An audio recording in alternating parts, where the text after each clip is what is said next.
So I'm very fortunate to be here. Very fortunate to be in Bologna, eating all this great food. Very fortunate to be invited to this conference.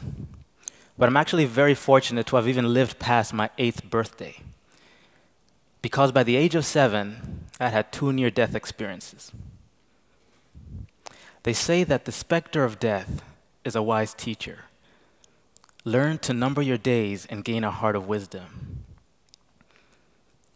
But I'll tell you that I never expected that I'll gain a perspective and user experience from running away from a man who was trying to kill me, from running for my life. But that's what I want to share with you guys today. It's a memory that I've used to frame a perspective in which I can explain what I see as major trends happening in human-computer interaction. So if I was to ask you guys a question, what would you articulate to be the biggest problem that needs to be solved in user experience as it relates to human-computer interaction? I want to argue that it's privacy. Not only do I believe that privacy is a user experience problem, I also believe that privacy in the direction we're heading with computers is something that we're going to increasingly have to address. We're going to have to figure out a design. We're going to have to figure out how the user experience should look like. But in order to get there, in order to explain why this matters and to set the stage for that, I need to frame a perspective. And that's where I'm going to tell you a story of how I nearly got killed by a man with a machete. So I'm sure you've all heard it said that the moment you think you're going to die, you see your whole life flashing before your eyes. That's not the way it happened with me. The way I remember it, the thing that I remembered was grass. Just lots and lots of grass. I remember the sound of grass from the pursuer behind me. This is a true story. I remember the feeling of grass as they were brushing through my shins, running through the savannah. And I even remember the sound of the machete as it landed only a few feet away from me. So what had happened was that there was a guy in the town that I grew up, Morogoro. His name was Wakila. And Wakila was crazy. He was a madman. He was a madman, but he wasn't like this guy of a madman. He was more like this guy of a madman. And one day, my friend and we're walking from preschool, kindergarten. And the guy's an idiot, but I'm walking with this friend. I don't know this fact about him yet. And we're walking on the way home, and we're walking on a trail. And as we're walking, we look behind us, and we see Wakila. And Wakila was carrying a machete. Now, if you're in Tanzania and you see a man walking with a machete, that's okay. The problem that it was Wakila. And this friend of mine, he's a genius, so he decided, you know, this is great. After school curriculum activity, let's tease the madman with a machete.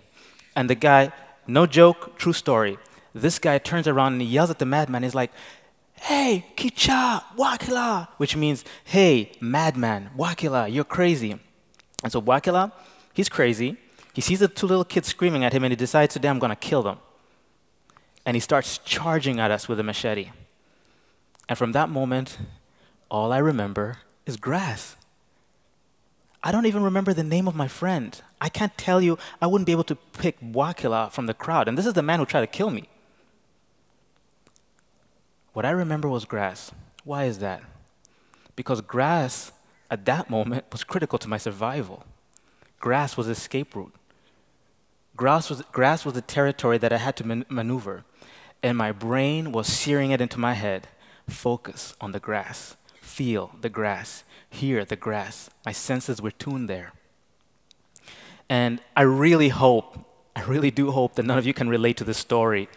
I really hope you don't have the story of a madman trying to chase you and cut you into pieces. But I'm sure that all of you, I'm confident that all of you can relate to the idea of fight or flight, right? It's that moment of absolute clarity when your brain has synthesized all the information that's coming at you in a split of a second and offers you a binary decision. Put them up or run. What happens during fight or flight is that one of the things is that your pupils sometimes dilate. And it's ironic and paradoxical because as your pupils dilate, you're actually letting in more signals and more information and more stream into the processor. but at the same time, you actually see less. So you've heard of tunnel vision. Someone is actually seeing less, and yet their bodies actually expanded their pupils to take in more light. What's going on? The subconscious is working very hard. It's taking a lot of information, but it's giving you only little information. Have you ever wondered why our bodies work that way? Why we have a subconscious that's busy under there, below the level of awareness, just working away with masses and masses, probably terabytes of data that I'll never know? Why do we have a subconscious?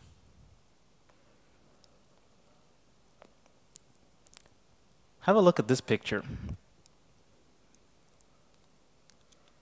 The thing you're not paying attention to is the color of the floor, the geometry of the lines on the floor. You're not paying attention to the sign, the fire sign up there. You're not paying attention to the things in the background. What are you paying attention to? You're paying attention to the pirouetting ballerina. But it doesn't mean that your body and your eyes are not seeing everything else. The subconscious is a user experience strategy. There is a lot of information that's going on in you and outside of you, but there's only so much that you can process. And so what your subconscious does is it eliminates things which are noise to allow you to focus on the moment, to allow you to have the optimum user experience at this moment. So even right now, you can feel your heart beating. You can even, if you listen very carefully, you may even be able to hear the blood rushing through your ears, but you're not paying attention to any of that. You don't even care about what's going on beside me on the stage. What you're focusing on is me on the stage speaking to you, but your body's processing a whole lot more. Attention is a finite resource, and attention is the rate by which we can live life. So life is this runtime, but we can only consume as much as we can pay attention to. So the thing that we focus on, there is a limited amount of what we can take, and so it's very important. It's a very prized commodity, and what your subconscious does is guard that. And we even have idioms in our language to help us phrase this and explain it.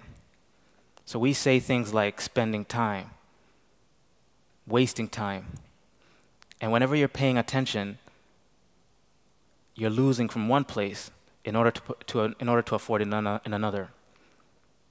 Attention is zero-sum, and it's a scarce resource.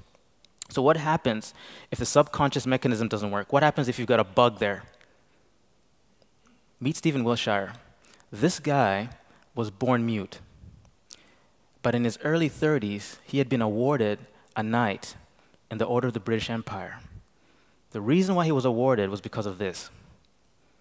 Stephen Wiltshire is absolutely brilliant. He has a photographic memory. He takes a glance of a cityscape, and he can draw the size of the windows, the number of the windows, and he does it out completely from his head. And so Stephen Wiltshire had this ability.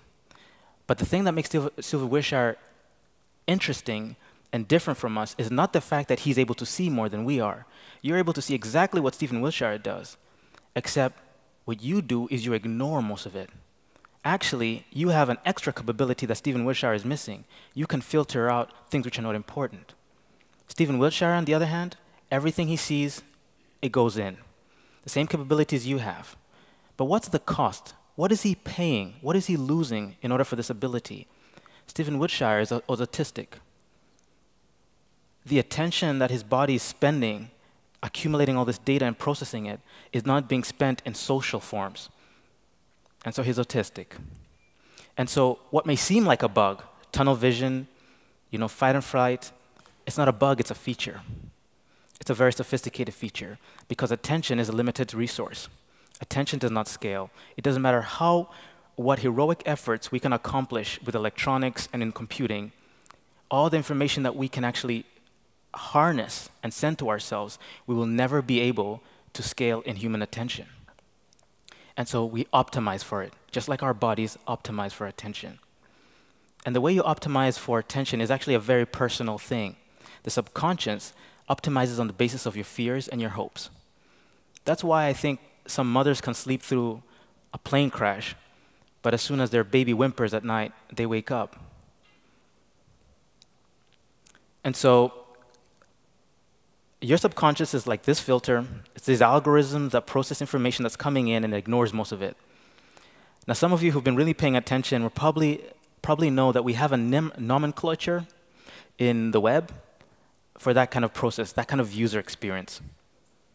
It's called the filter bubble. And you may have heard the filter bubble spoken of in the context of Google and Google search. But there's filter bubbles all over the place. These are all essentially filter bubbles. They take signifiers, your friends, your location, your relationship with those people. They take your address book, and they use this to basically build filters for the content that they're aggregating into these systems and they're serving to you. But they're all filter bubbles. And essentially what you have in these systems are ways to represent your subconscious, or a way to mimic your subconscious, if you can see it from that perspective. And it's part of essentially it's like these little ghosts living in this haunted house, these apps and these systems. And what they have in common is that all of them aggregate data and they filter it. And where they differ is the way that they're trying to model your attitudes and your behaviors and your habits. Each one of them is taking information in and trying to give it to you in a way that manages your attention in the most efficient way. But they have different strategies in how they do that. Now, your identity and your attention are things that are very closely connected. Because if the things that I pay attention to are the things that I hope and I fear, those are very personal things. And your subconscious is wired such that it uses these variables and takes the signal, and it determines the weight of the signal, to amplify the signal or to mute the signal. So when I see a man running with my machete, I think I want to go home and see my mom. I don't want to be butchered. And so the signals are processed appropriately, but it's deeply personal. And so what you really have is a way to represent your identity. If you can model your subconscious, if you can model the way you manage your identity, you have a way perhaps you can encode an identity. So we have ghosts in the shell, and we have systems that can allow us to incorporate and encode identity. Rebecca Cox, she used to work at, what's that thing? Quora. She used to work at Quora. Before that, she worked at Facebook. And she's brilliant. And she says, the first company to fully execute an embedding identity into your phone wins the next decade. But it's interesting the way it goes on to explain what embedding identity means and what identity doesn't mean. But I just have a question. How much time do I actually have? I've been hunting for a clock and I can't see one. All right, thank you very much. All right, so Rebecca Cox says, if you can embed identity into devices, you own the future. Essentially, that's the next big thing. But what does she describe as identity? She says, this is what's not identity. Identity essentially is nothing, it's not statistics, it's not data. Identity is not just these properties about you. Identity is how you manage your attention. So this is not my identity. These things are true, but they're actually properties of my attention and my identity. It's not my identity. The reason is because statistically, these things can be reproduced. Statistically, as little as the statistics that it is, there may be another Petro sitting in the crowd, born in 1984, who loves peanut butters and cartoons. This is not my identity. This is maybe a pointer to my identity, or a descriptor, properties of my identity. Identity is how you manage attention. It's private. It's the algorithms and the motivations behind what you do. And so what we have is the internet, and we have apps, and we have all these services.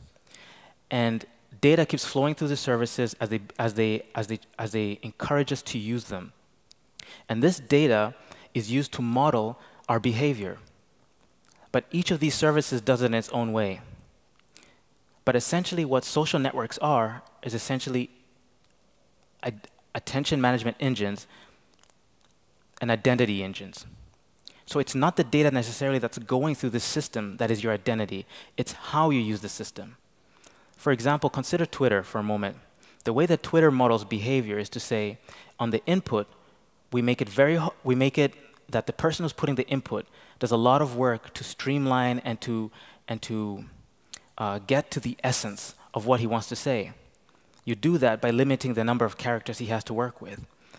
This makes it easier on the output, that when someone is digesting information, they're able to digest the essence of what would have been perhaps a blog in a sentence.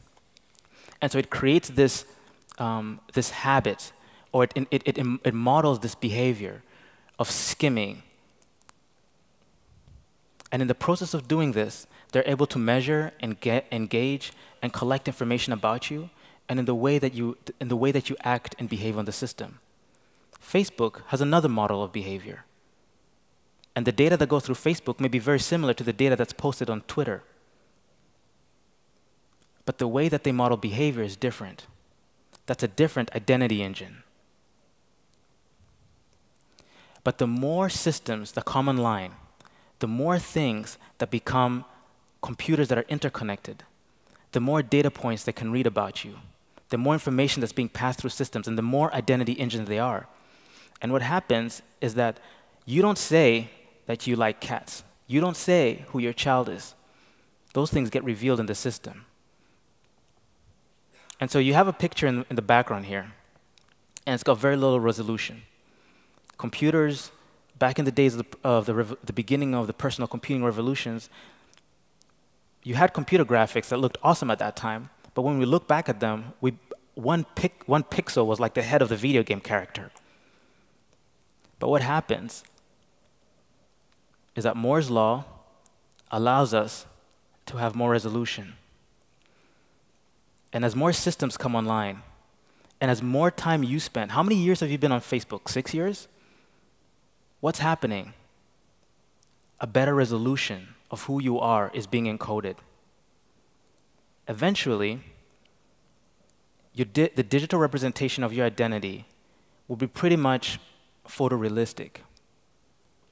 And it won't necessarily only come through social networks. As we move into the age of the Internet of Things, everything gets connected.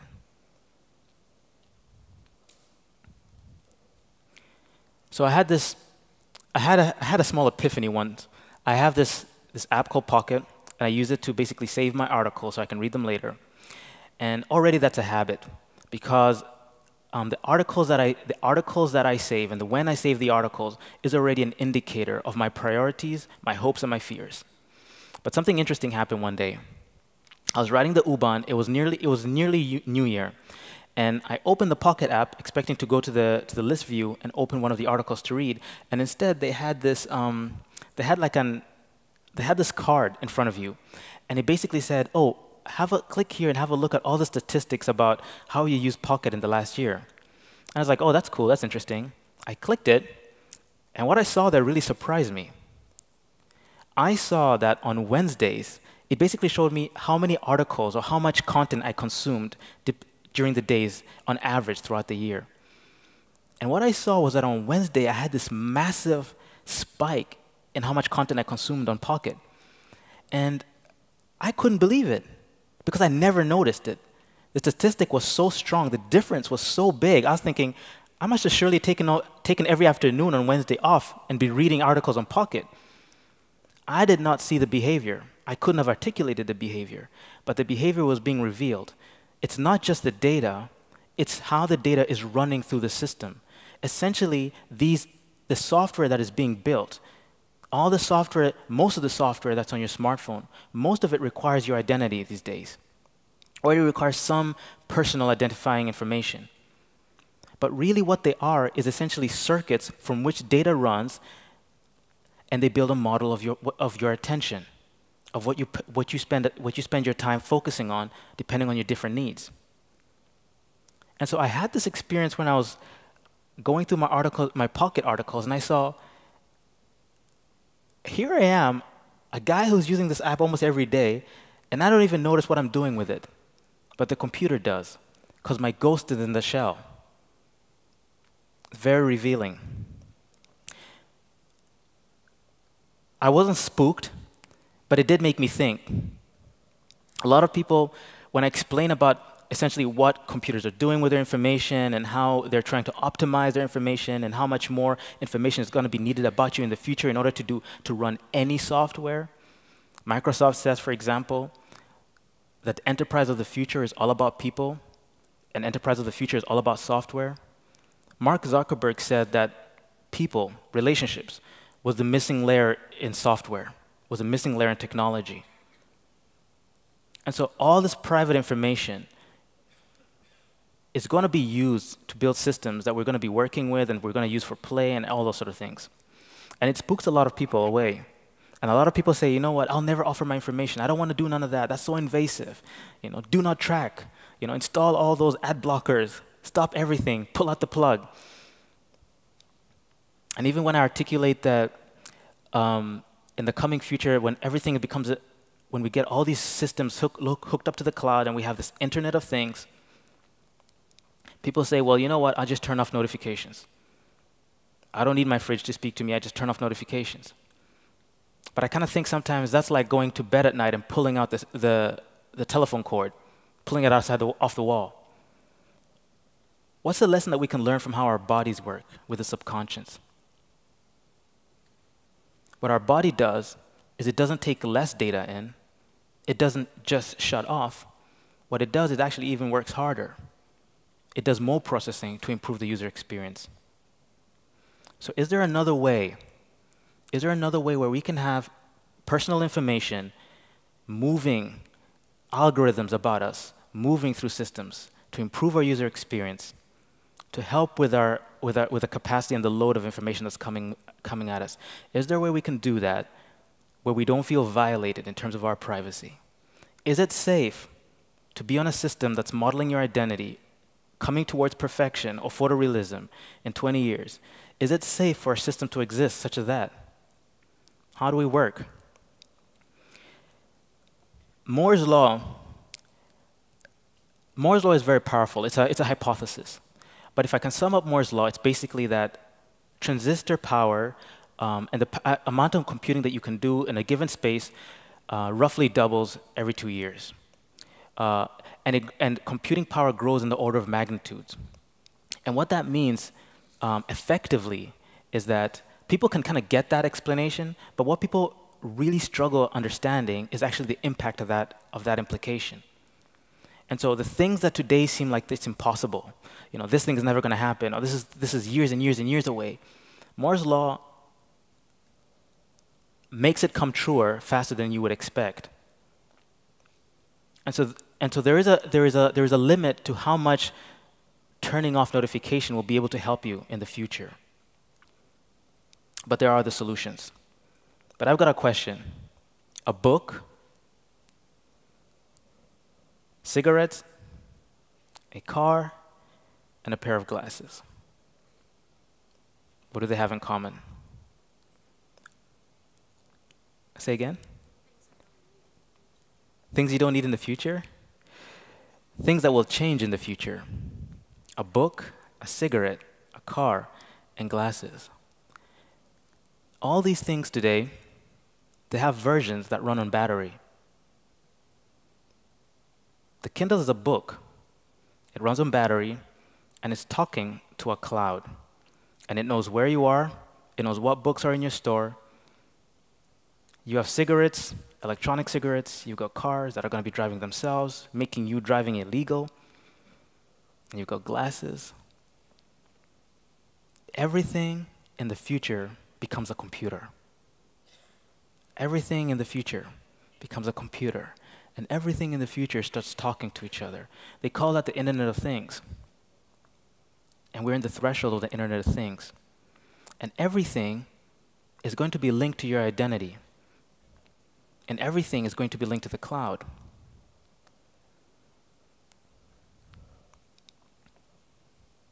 So what happens when everything becomes a computer? And what happens when everything becomes super connected?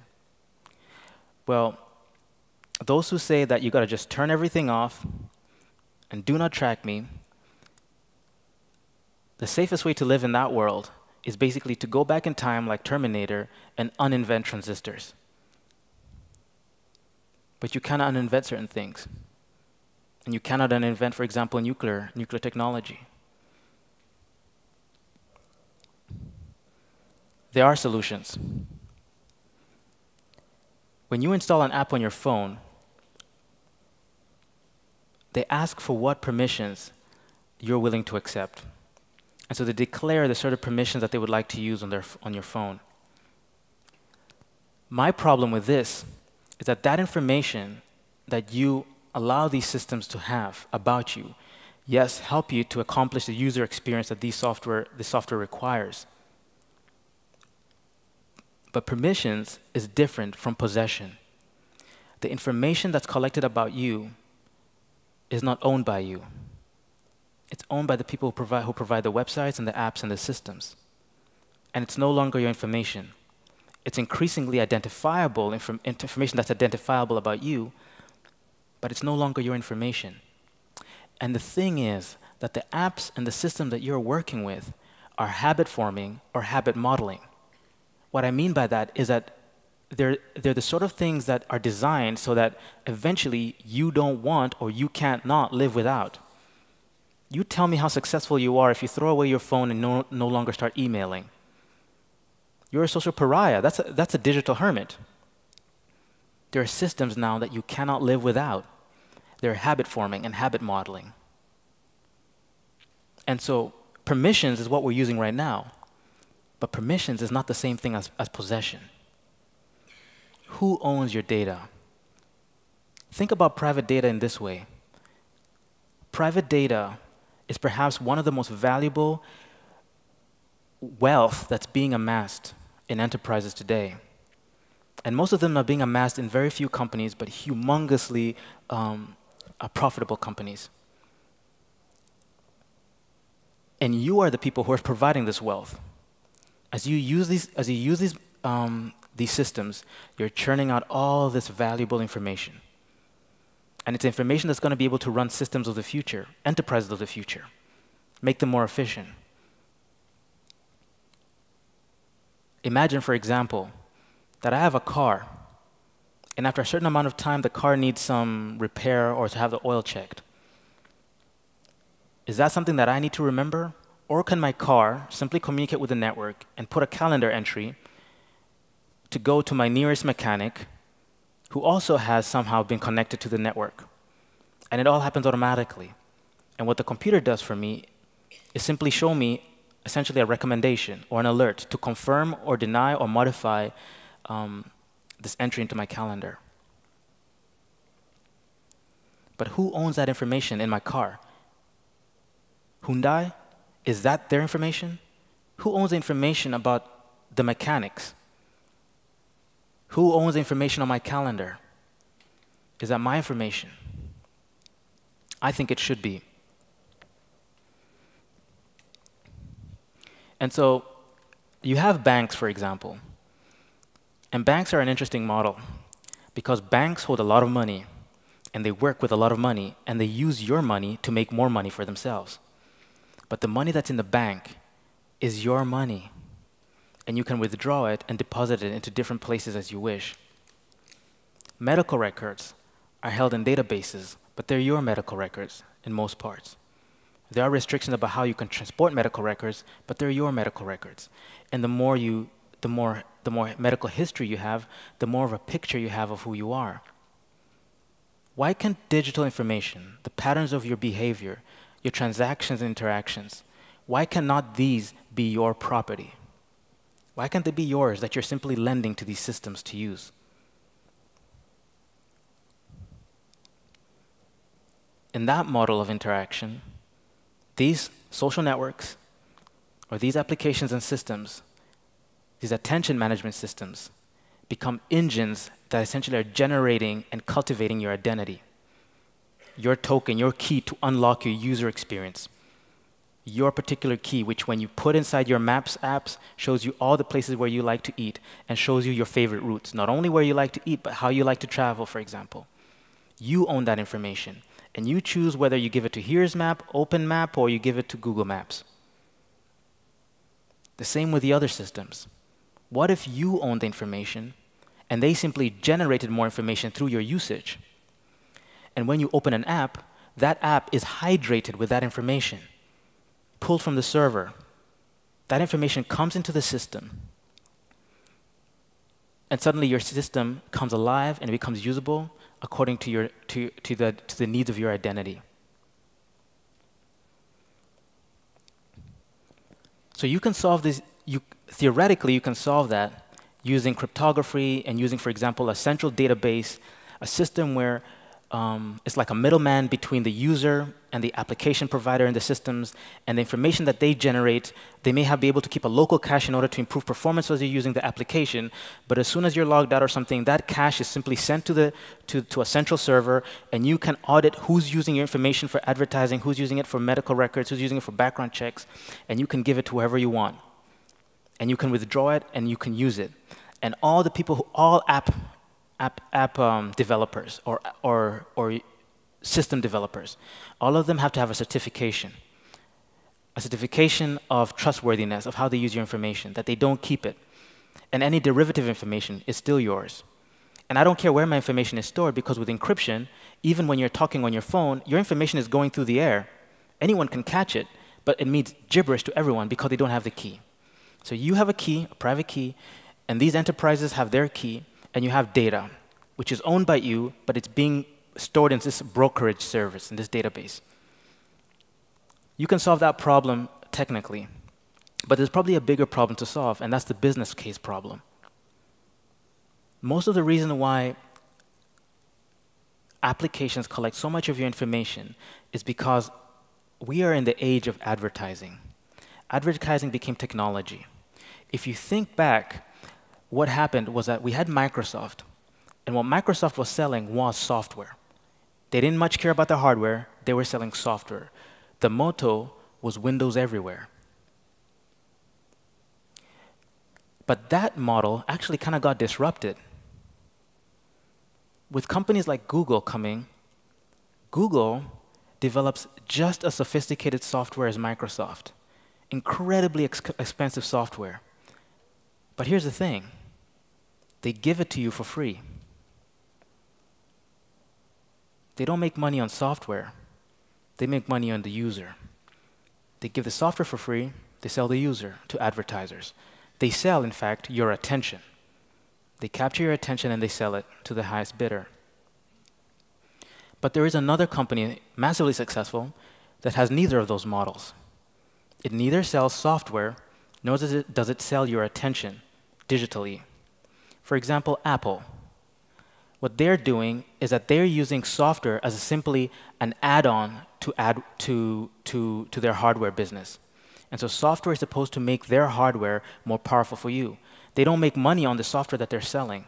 What they do make money is on the devices that you buy and how they're interconnected. There are models, and we are perhaps, I wouldn't say we're near that, but we will come to an age where it's not only about advertising. Advertising has been the lowest hanging fruit in the web, but I don't think that's the way it's going to continue. There are other models. There's this thing that people used to say, they used to say, we do the web first, and then we do the app. And then they said, no, iPhone came out, we do the iPhone first. We do the mobile first, and then we do the website. And then Android came, and they said, okay, because Android is more, theoretically, it's more distributed. We do Android first, and then we do iPhone, and then we do the web. And then iPhone did not somehow get diminished or anything, and so he was like, okay, no, we go back to doing iPhone first, and then we do Android, and then we do the web. But I believe what we're moving to in the future is one where it's not about the clients on which, or the host systems on which it's deployed. That's not the first thing that matters. The first thing that matters is the algorithms and the backend, and the predictive backend. That's where the user experience is. That's where the user interface starts. User experience is more than what you see. User experience is how the system is geared to operate based on your habits and patterns. And I think with machine learning and with cloud-hosted software, much more of the user interface user experience can be defined and implemented in the backend. I learned a lesson when I was studying M-Pesa. Do you guys know what M-Pesa is? M-Pesa is a mobile currency, and it's a huge phenomena in East Africa. And PPK asked me to study M-Pesa in order to speak about it at the last Mobilism conference. And what was really fascinating about M-Pesa was that if you looked at M-Pesa at the system, at the ground level, it looked thoroughly unimpressive. It looked so matter of fact. The same kind of like kiosk that was selling Coca-Cola was also selling M-Pesa credits.